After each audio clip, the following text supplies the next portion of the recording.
disolver temporalmente el Congreso de la República. También las playas es copia. ¿Copia dice? Es terrible, ¿eh? Qué hombre visionario ese cojudo. Sí me declaro inocente, totalmente inocente. Hola, soy Pedro Salinas y esto es Rajes del Oficio. Como es Sábado Santo, no hemos querido molestar a nadie para entrevistar, ¿no?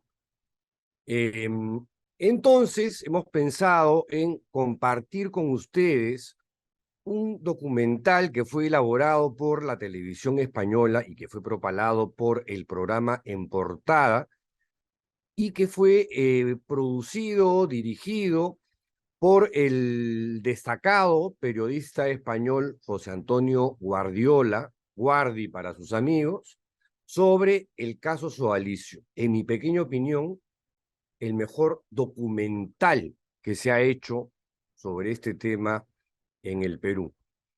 Los dejo con este documental y nosotros regresamos con más entrevistas el martes entrante. Ahí los dejo. Vamos, Fabricio. Sodalicio es una asociación cristiana creada en Perú en 1971. Recluta chicos rubios y de ojos claros. Había que poder ser capaces de ser todo menos parir. A mí me lavaron el cerebro. A mí me formatearon mentalmente. Bajo el ropaje religioso había verdaderos depredadores sexuales. Y comenzó a tocarme. Y de pronto me toca la ingle. Nunca llegó a, qué sé yo, penetrarme como si, bueno. Los periodistas que lo investigan acaban amenazados. Van a morir rojos. Se viene el Charlie Hebdo peruano. Sodalicio ha pedido perdón, pero mantiene otras actividades. Detrás de esta resistencia tan férrea está la lógica del negocio. Pero funciona como una mafia. Hoy, en Portada, los pecados de Sodalicio.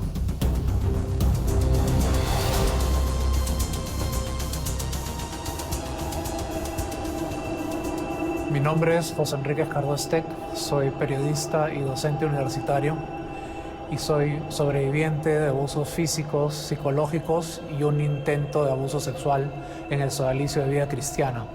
Además, soy el primer denunciante de estos abusos. Hice mis denuncias en el año 2000. He recibido todo tipo de amenazas de muerte, he recibido todo tipo de campañas difamatorias en mi contra. Han logrado que me boten de trabajos, que no me reciban en trabajos y han afectado mis relaciones con la sociedad, con la familia, mi economía, mi trabajo y todo lo que ustedes se puedan imaginar. Y la historia aún no termina y la justicia aún no llega para nosotros.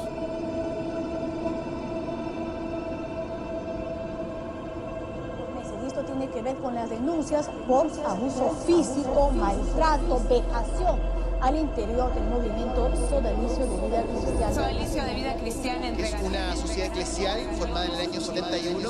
Enfrentan acusaciones no solo de abuso psicológico y físico, salpicado por denuncias de abuso sexual. La policía al ingresar a la habitación encontró al menor desnudo. Cuando tenía 9 años, el sacerdote que le dio la primera comunión. Las atrocidades que en nombre de Dios, de la Iglesia Católica, El Vaticano que disuelva el Sodalicio de Fernando Figari fue sancionado por la Santa Sede. La intervención. ¿Cuáles son las características de este movimiento? Es una organización católica fundada en 1971 en Perú como una respuesta ideológica desde el lado de la Iglesia a la corriente de la teología de la liberación. Pero el Sodalicio tiene algo adicional porque además su fuente es el fascismo puro. La falange de José Antonio Primo de Rivera, cocteleada con cosas como la guerra de las galaxias, porque supuestamente adentro tú puedes adquirir poderes sobrenaturales, el culto al líder. Se trata de una organización sectaria por donde la mires, con un ropaje religioso.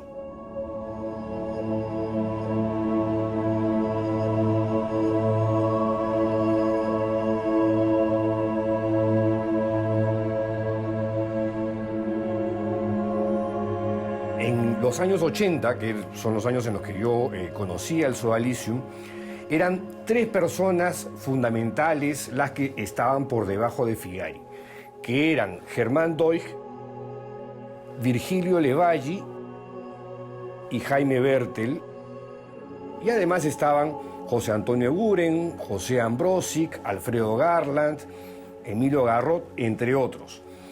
Pero esa era más o menos la organización que es imposible que no haya estado al tanto de las cosas sórdidas que ocurrían dentro de la institución.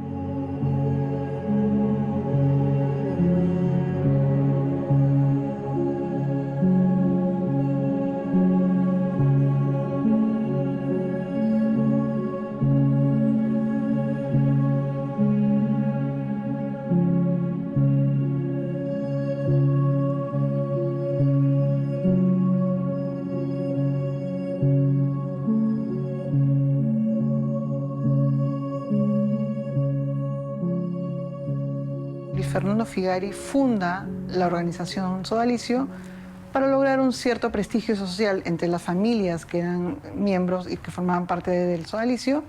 Pero funciona como una mafia, reclutando a jóvenes del colegio, de buena familia, de clase media alta. Para tener acceso sexual y mental sobre ellos.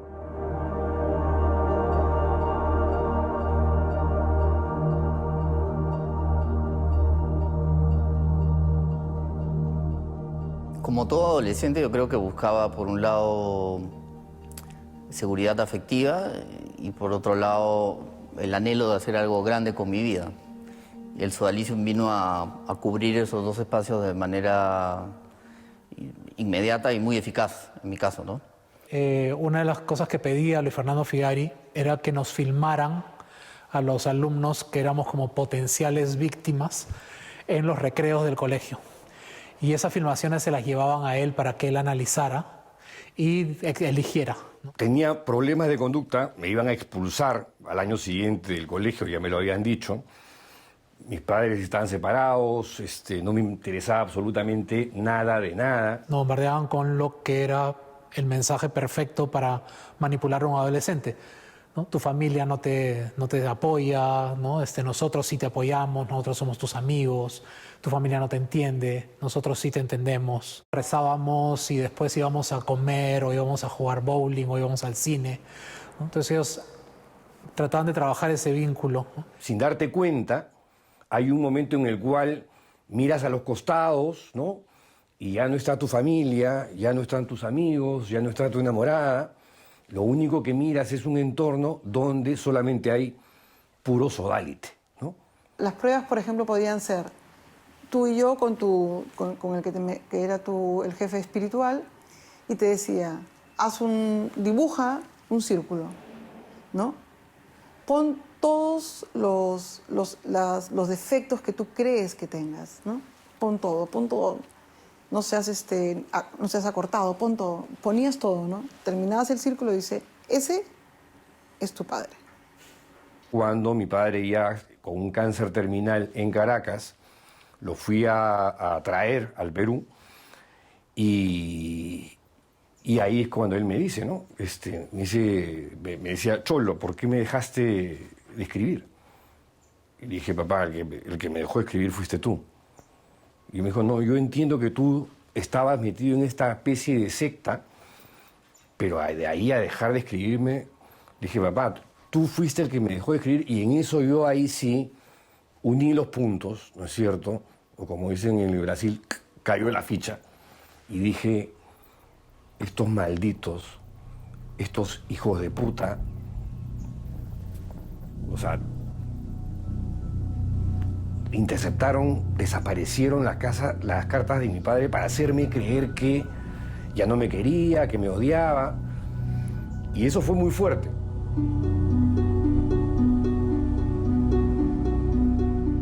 Figari, que se reclamaba de alguna manera un enviado de Dios, iba y les miraba a los ojos a algunos de los postulantes y les decía, tengo que identificar si tú tienes la espada flamígera en tu ojo. Y se acercó y me comenzó a mirar así y sonrió, ¿no? Y me dijo, veo no en la retina, sino en el iris de tu ojo, ¿no? Con los lunarcitos que hay, ¿no?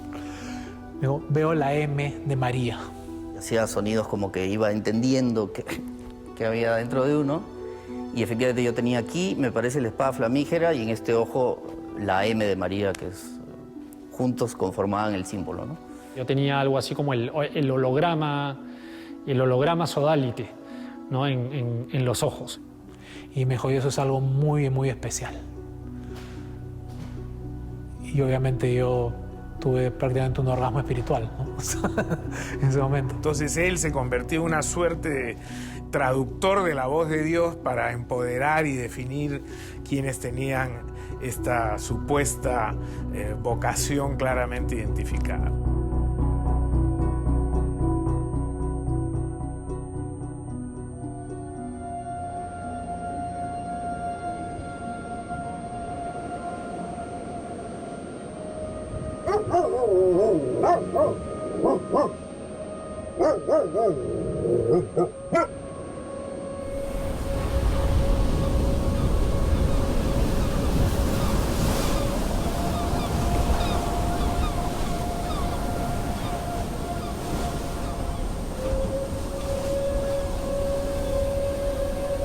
San Bartolo sí es una suerte de Guantánamo, donde se meten en tu cabeza.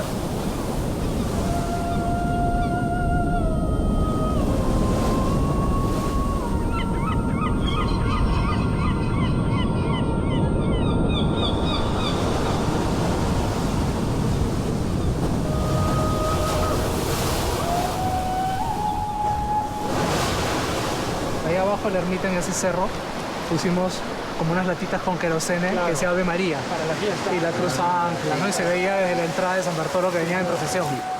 ¿Ustedes también saltaban todos los días de ahí? No todos los días, pero... días. Lo que sí me acuerdo es que el primer día que ibas a saltar de esa roca, el que no saltaba no podía regresar a casa hasta hacerlo. Sí. Entonces habían algunos que se quedaban hasta la noche prácticamente, parados ahí muertos de frío, y le decían los pingüinos.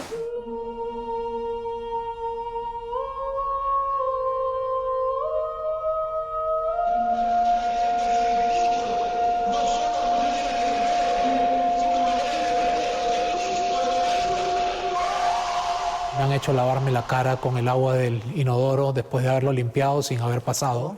Y era terrible dormir en escaleras y era terrible comer muy poco y sobre todo dormir muy poco y nadar en agua congelada. Y estar despierto durante una semana completa cuidando una capilla porque me había olvidado de ponerle llave. Miles de abdominales, cientos o miles de barras, ¿no es cierto?, que uno se cuelga. Cientos de kilómetros corriendo. Yo tengo 57 años, me fui del Sualizum cuando tenía 22. Yo desde entonces hasta la fecha sufro de insomnio. El ideal era nunca quejarse, nunca... ¿Por qué? Porque allí había que ser hombres, había que ser machos, había que ser fuertes, había que ser indestructibles, había que poder ser capaces de ser todo menos parir. Pero lo más difícil de todo era hacer todo este tráfago de actividades entre militares y absurdas con el set de emociones que la institución quería para ti. O sea, con obediencia ciega, con una sonrisa en los labios, sin murmurar, adelantándote a los deseos de tu superior. Era muy difícil. A mí me lavaron el cerebro. A mí me formatearon mentalmente. A mí me convirtieron en un sectario. Y cuando eres un sectario y la consigna es todo el tiempo la obediencia y todos estos mantras de que el que obedece nunca se equivoca, la voz del superior es la voz de Dios, el espíritu de independencia es muerte para la comunidad y 50 frases más de ese estilo.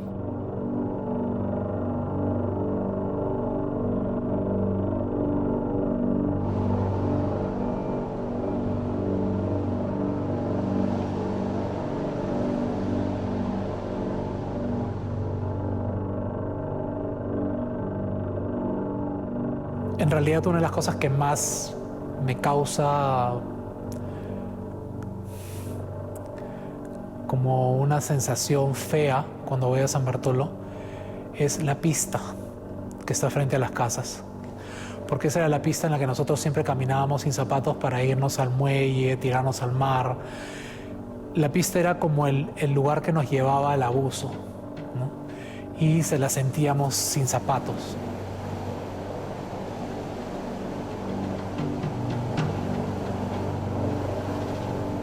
Esa casa sí me causa una sensación bien, no de miedo, ¿no? Sino como de una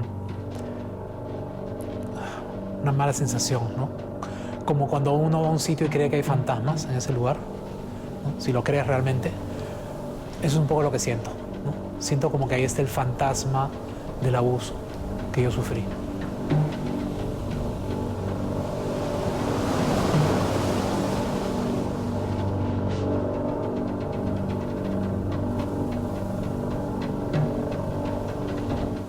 El corazón del sodalismo, que era Luis Fernando, era el corazón de la oscuridad. Era un tipo malo en el sentido completo de la palabra, es decir, era sádico. Si, por ejemplo, cuando te pegaba, y ya hacia mis últimos tiempos, ya viviendo con él, en ciertos momentos veías el brillo del placer. ¿En algún momento intentó abusar sexualmente de ti? Yo entiendo que lo que hacía era tantearme constantemente, como hacía con otros. Es decir, una vez, una madrugada, mientras toda la comunidad dormía, nos eligió a dos, que éramos muy jóvenes, los dos rubios y ojos azules, como a él le gustaba, y nos dijo que nos quitásemos la ropa uno frente al otro. Y sin explicar por qué, obviamente, hasta que se dio cuenta quizás de mi incomodidad total y ya dijo que nos vistiésemos, ¿no? Tenía varias de esas. Nunca llegó a, penetrarme como si, bueno, otras, algunas víctimas dicen, pero su juego a lo sexual era constante, es decir, era un obseso del sexo y la violencia. Llega el fundador a eso de las 3 de la mañana y a los 4 que estábamos ahí en esa experiencia comunitaria, a los 4 nos forman, me acuerdo pues en una sala, delante de una chimenea, y nos piden que nos desnudemos y que nos quedemos en ropa interior. Y nos filmaban. Para mí era normal, ¿no? Que Doig me tocara y no sé qué, no sé. No lo veía mal y obviamente lo veía como una figura paterna. Entonces estábamos en la oficina y me dijo, bueno, como vas a entrar en comunidad y yo soy tu director espiritual, lo primero que tengo que hacer es ver si tu cuerpo está preparado para los rigores físicos de la disciplina en San Bartolo. Entonces ya cerró la puerta y me dijo que me quitara toda la ropa, solamente me quedé en calzoncillos. Y comenzó a tocarme. Comenzó a tocarme los músculos, las piernas, los brazos. No vi nada raro, pero sí me sentí incómodo, sí lo recuerdo, ¿no? Y él notó mi incomodidad. Mi director espiritual, que no era Germán Doig, sino Virgilio Levalli, en una oportunidad me dijo que, porque yo era muy tenso, tenía que hacer yoga, ¿no? Entonces, como un gurú, me dijo, quítate la ropa, quédate en calzoncillos, tírate en el piso, cierra los ojos, sacó uno de estos punteros de acero desplegable. En esa época, en los 80, no habían punteros láser, lamentablemente, y comienza a pulsarme los hombros, los brazos, las piernas, y de pronto me toca la ingle, y yo he saltado como un resorte y abierto los ojos como diciendo, oye, ¿qué pasa? ¿Qué está pasando acá? ¿No? Y para que veas el nivel de profesionalismo, ¿no? Porque no sé describirlo de otra manera, Virgilio Levalli agarró y me dijo, sí, efectivamente, Pedro, ya detecté tus puntos de tensión, vístete, ponte la ropa, mira, acá tengo un libro, yoga cristiano en 10 lecciones, tienes que hacer este ejercicio de acá, asana, no sé. Y mientras que me decía esto, yo pensaba, mierda, por un segundo he pensado que Virgilio Levalli mi mentor, mi director espiritual, mi padre, mi mejor amigo, la persona que busca lo mejor para mí, que quiere que yo sea santo, pensé que quería sobrepasarse, ¿no? Dije, y me sentí mal yo.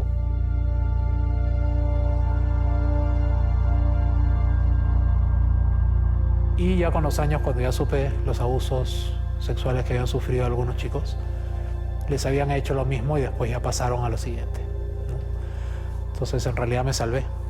Cuando hemos hecho la investigación y vemos que ese ha sido el modus operandi de Luis Fernando Figari, de Germán Doig, del propio Virgilio Levalli, de Jeffrey Daniels, tú dices, wow, o sea, te sientes como en Matrix, que te pasan las balas en cámara lenta y dices, uff.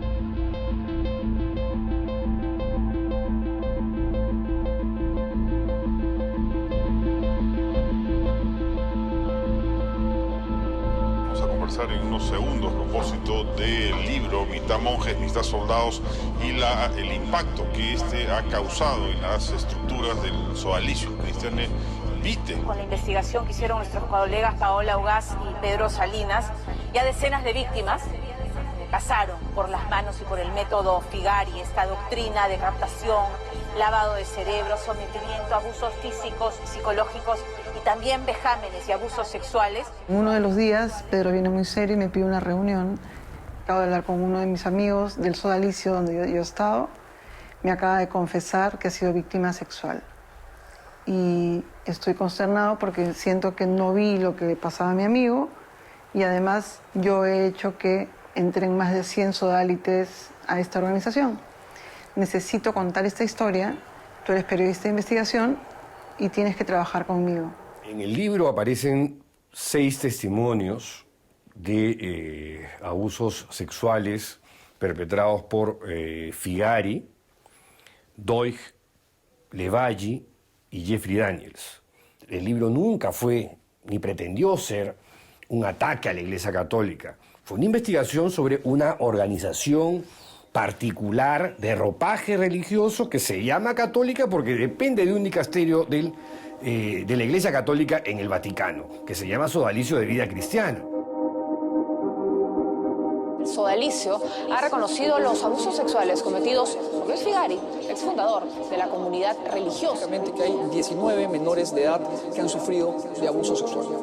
El Sodalicio emite un primer comunicado en el cual relativiza la denuncia y asume como que ellos ya habían estado trabajando en eso. Después de los testimonios recibidos, consideramos al ciudadano Luis Fernando Figari culpable de los abusos que se le imputan y lo declaramos persona non grata para nuestra organización que deplora y condena totalmente su comportamiento. ¿Qué ocurre? Que hay gente dentro del Sodalicium, como Oscar Osterling, por ejemplo, que en ese momento todavía seguía siendo sodalite, creo, y otros más, que dicen, oye, si tú no rectificas ese comunicado porque no es cierto, nosotros vamos a salir.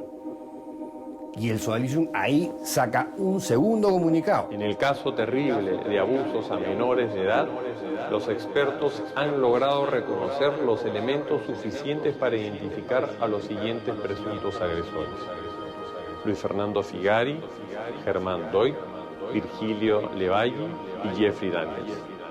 Ellos sacaron su videíto, todo leído con prompter, ¿no?, pidiendo perdón a las víctimas en general. Lo único que han hecho es darles propinas a algunas personas en situaciones de desventaja emocional y psicológica, hacerlo firmar un papel para callarles la boca. Y reto a cualquier líder de Sodalicio que desmienta lo que estoy diciendo.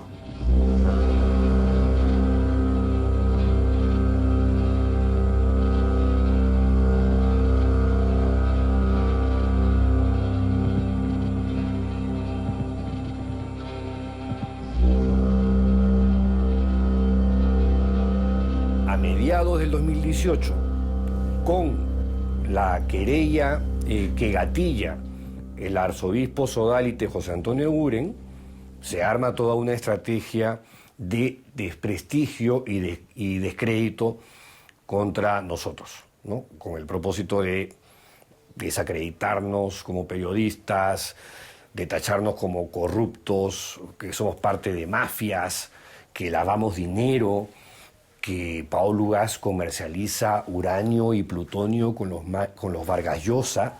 La señora Paolo Ugás, de periodismo sabe poco o nada. Una investigación del diario Expreso señala que Paolo Ugás manejaría una red de lavado de activos.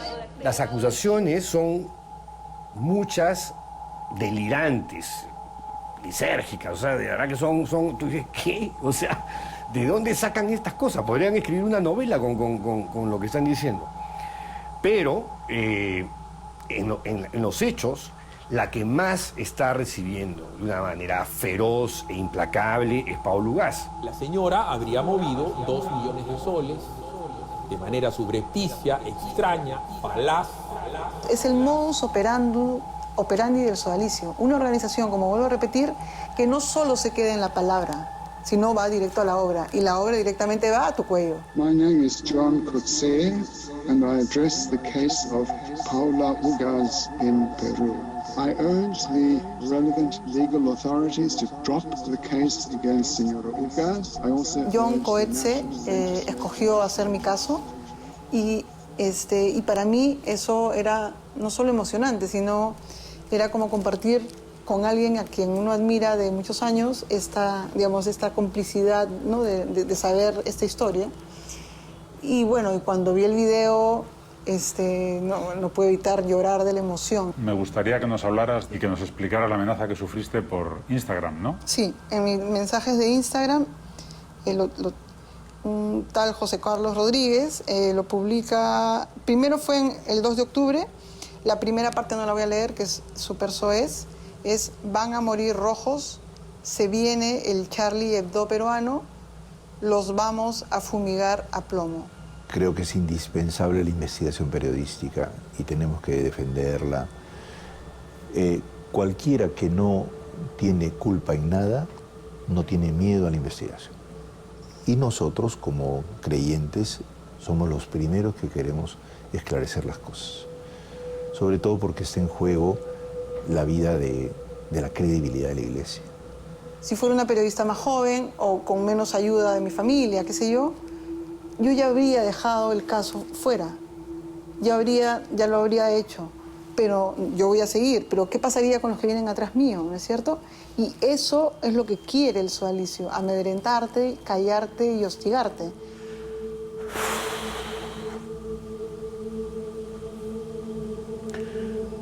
Ojalá Paola vea esto. Ella sabe cuánto la quiero. He tratado de no quebrarme en toda la entrevista. Ha habido momentos difíciles. Pero Paola no tenía por qué meterse en esto. Paola no es una sobreviviente del sodalicio. Paola no es una víctima. Paola ni siquiera ha podido ser integrante del sodalicio porque es mujer. Paola es una heroína en esto.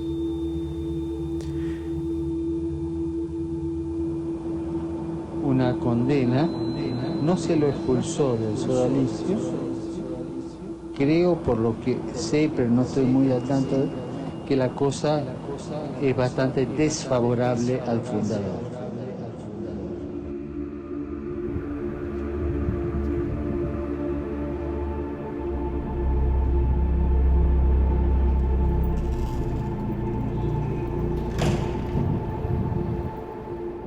¿Se declara inocente? Cuando él sale de la embajada del Perú en Roma, viene directo a mí. No me reconocía, pues nadie me reconoce, yo no hago periodismo de televisión. Viene directo a mí y a mi micro. Y todo lo que me habían dicho, que era misógino, ¿no? Sobre todo misógino, que era soberbio y que si lo picabas realmente te iba a decir, iba a funcionar. Bueno, todo eso hice. A las víctimas, sí hay víctimas, porque a mí no me consta que haya víctimas. Yo estoy acá, estoy en un retiro, entonces yo no conozco la realidad de todas las personas. Pero si hay víctimas, me produce profundo dolor. O sea, ¿usted se declara inocente de las acusaciones de abuso sexual que hay en su contra? Totalmente. O sea, no le da credibilidad a ninguna de las denuncias. Mire, si le estoy diciendo que no, es no. Digamos, hay cosas pendientes, sobre todo de quién ha sido el núcleo original de esto, que tiene que ser, algún día tendrá que venir a este país, ¿no? A rendir cuentas de lo que hizo. Hay casos de violación de personas, que es lo que más relevancia tuvo en la primera parte de las denuncias que hubo por parte de los periodistas. Hay también situaciones que son muy constantes de daños hechos a la psicología de la persona, que también creo que eso es un tema gravísimo. No se puede tratar a las personas de esa manera.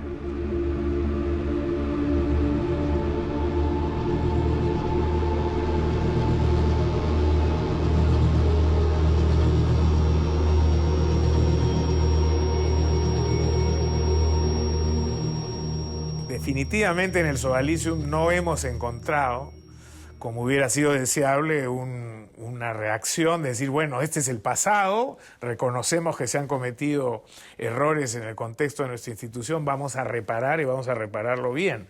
Esa organización ha sido, desde un principio, creo, una organización de fachada de una pequeña cúpula que se ha servido de esta institución para diferentes propósitos criminales, abusos sexuales a menores, temas de finanzas medias irregulares, servidumbre, o sea, casos de esclavitud moderna, entre violencia física, maltratos, violaciones a los derechos humanos, entre varias cosas más. Detrás de esta resistencia tan férrea está la lógica del negocio, porque el Sodalicium no solamente se ha dedicado a permitir y promover en algunos casos estas prácticas de abuso sexual, de abuso físico, de sometimiento de centenares de adolescentes, sino que además ha hecho de esto un emporio económico.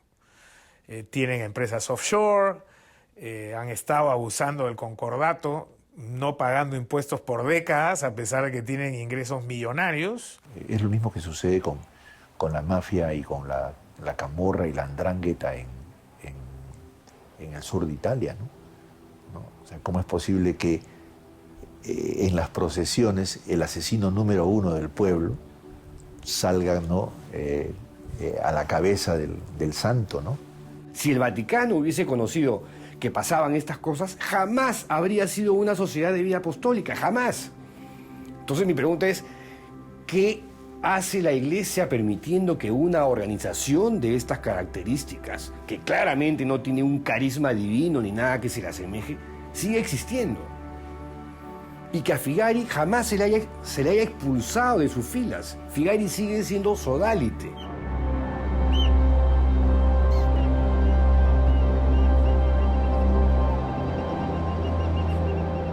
Una vez vino Luis Fernando y estábamos reunidos ahí en la sala de la casa y nos comenzó a gritar a todos si es que nosotros éramos lo suficientemente valientes y comprometidos como para venir a este muelle y tirarnos de cabeza contra las piedras y abrirnos la cabeza en su nombre.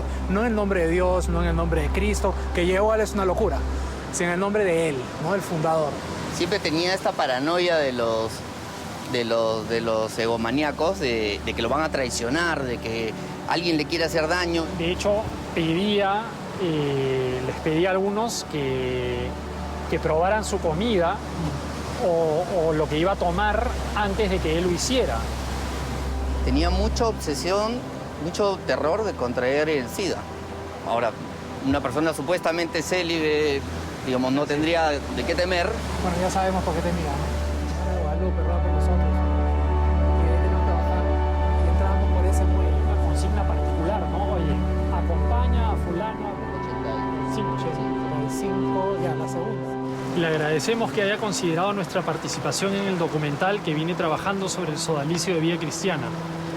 Sin embargo, debemos manifestarle que luego de una profunda reflexión, consideramos que lo más conveniente en este caso es no hacer más declaraciones de las que ya se hicieron en su momento a través de diversas entrevistas y comunicados por nuestros medios oficiales.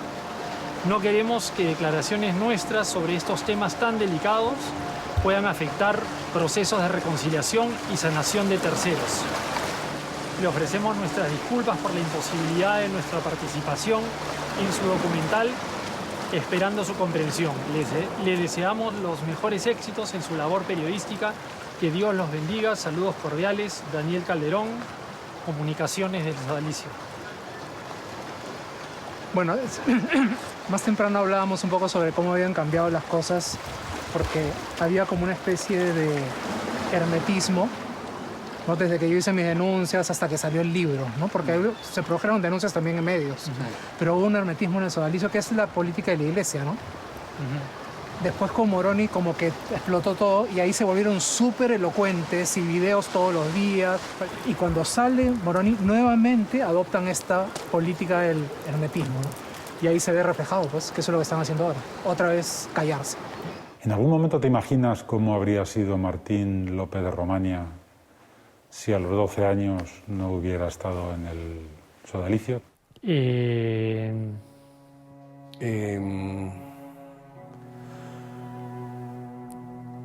No sé.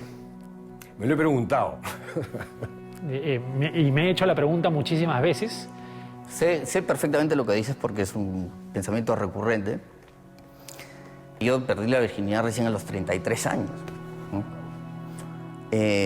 Fue fascinante para mí el mundo femenino, increíble. Es decir, no entiendo hasta ahora cómo pude aguantar tanto tiempo sin poder relacionarme amorosamente con una mujer. Ahora, si tuviera un hijo, como tú comprenderás, lo tendría a miles de kilómetros de este tipo de amenazas, ¿no? El sodalicio, la imagen que te dejaba era que sin ellos no ibas a ser nadie. Y eso muchas veces es lo que me sigo contestando. Lo cual, digamos, yo mismo sé que no es así, pero el chip está tan metido a ese nivel que me cuesta responderme. Supongo que alguien con menos taras psicológicas y menos tocs y menos obsesiones y cosas por el estilo. Pero por otra parte, o sea, puede sonar hasta masoquista, pero si yo no hubiese pasado por el sodalicio y no hubiese sido periodista, probablemente nada se habría sabido. A veces he tenido momentos en que he dicho, mejor no hubiera hablado, me hubiera quedado callado. Pero luego pienso en que uno llega a este mundo pensando en que quiere dejar un legado, quiere que lo recuerden por algo. Y pensando eso siento que yo mañana me puedo morir, hoy día me puedo morir tranquilo.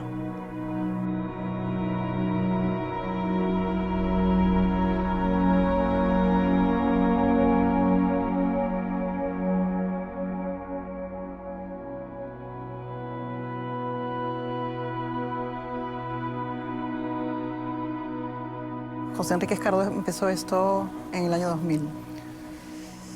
Si no fuera por Escardó, en el 2000, con sus columnas, Mi querida Paola. yo creo que no habría habido un punto de partida en el que el sodalicio no haya reaccionado tan fuerte como lo hizo, ¿no? O sea, me da pena que en el camino haya atravesado por todas estas amenazas, campañas denigratorias, y ahí él solo, ¿no? ¿Valió la pena hacer esta investigación? Sí, claro que valió la pena, pero no deja de revelar y de indignar y de fastidiar que justamente casos como el de Escardó o como el de José Rey de Castro o el de Óscar Osterling o el de muchos, y cuánta gente que no conocemos y testimonios que ni siquiera adivinamos están en una situación como la de ellos, y el sodalicium y la justicia peruana y la Iglesia Católica están de brazos cruzados, o sea, sin hacer nada. Te confieso que una de las cosas que me fastidia es que a ti te haya afectado de una manera tan brutal. Bueno, es parte del trabajo de periodismo, ¿no? O sea, es así. Te metes con alguien poderoso. Sí, yo también digo lo mismo, pero digamos, pues igual no dejo de reconocer que sí hay un desgaste emocional, hay un impacto en lo personal, hasta en lo económico. No porque no quieran que se publique, sino porque sí ya tengo 3 juicios, 2 amenazas de muerte, 4 denuncias que no han funcionado y una campaña de lodo más 5 portadas en el año del coronavirus. Creo que les preocupa un poco, ¿no? Que salga. ¿De qué te arrepientes? Yo no me arrepiento de nada. Esta investigación valió la pena de principio a fin y la sonrisa de los sobrevivientes es lo que me llena de empuje para seguir adelante. Lo más duro de la investigación. Cuando me engañaste me dijiste que iba a durar 3 meses y he durado 10 años. Qué mala.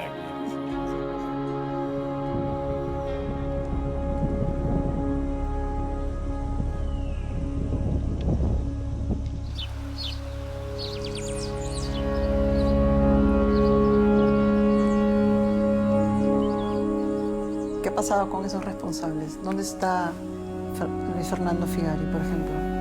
No, y la pregunta es, ¿qué va a pasar con estos victimarios y sus cómplices que tanto dolor y sufrimiento han causado?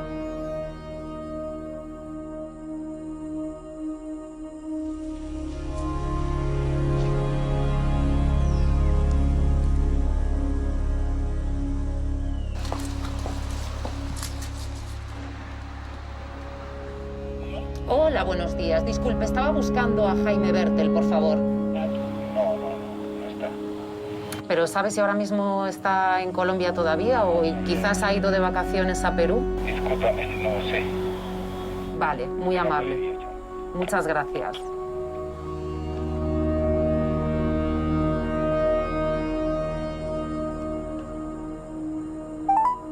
Sorry I missed your call. Please leave a message and I will call you back.